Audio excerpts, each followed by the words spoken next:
సంవత్సరాల తరబడి ఎన్ని మందులు వాడినా మీ మోకాల నొప్పులు తగ్గట్లేదా? ప్రాణ పెయిన్ క్లినిక్ లో అత్యాధునిక చికిత్స. జనసేన అధ్యక్షుడు పిఠాపురం అసెంబ్లీ నియోజకవర్గం అభ్యర్థి పవన్ కళ్యాణ్ సోమవారం పిఠాపురంలోని తన నివాసం నుంచి ఎన్నికల ర్యాలీకి బయలుదేరారు. ఉదయం 11 గంటల ప్రాంతంలో జనసేనాని కారులో బయలుదేరగా పెద్ద సంఖ్యలో అక్కడికి చేరుకున్న అభిమానులు నినాదాలు చేస్తూ వెంట నడిచారు. ప్రతిపక్ష నేతల ఆరోపణల నేపథ్యంలో పిఠాపురంలోనే నివాసం ఉంటానని పవన్ కళ్యాణ్ ప్రకటించిన విషయం తెలిసిందే. ఇందుకోసం ఆయన ఓ ఇంటిని కూడా కొనుగోలు చేశారు. సోమవారం ఇక్కడి నుంచే ఎన్నికల ర్యాలీకి బయలుదేరి వెళ్లారు.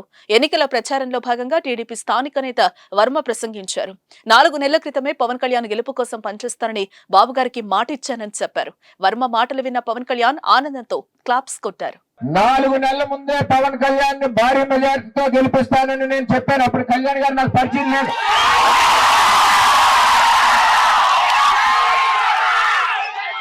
ఈరోజు మెజారిటీతో చంద్రబాబు నాయుడు గారు ఇచ్చిన మాటకి పవన్ కళ్యాణ్ గారిని గెలిపించాలని పనిచేస్తా ఉన్నాం. మనం నేను చంద్రబాబు నాయుడు గారిని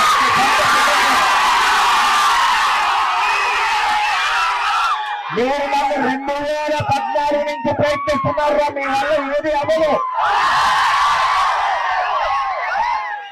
మచ్చలేని వాడిని, తప్పు చేయని వాడిని, మాట ఇస్తే మాటకు కట్టుబడి ఇవ్వమని చెప్పి తెలియజేస్తా ఉన్నా. సుమన్ టీవీలో మీ పర్సనల్ అండ్ బిజినెస్ ప్రమోషన్స్ కోసం కింది నెంబర్ కి కాంటాక్ట్ చేయండి.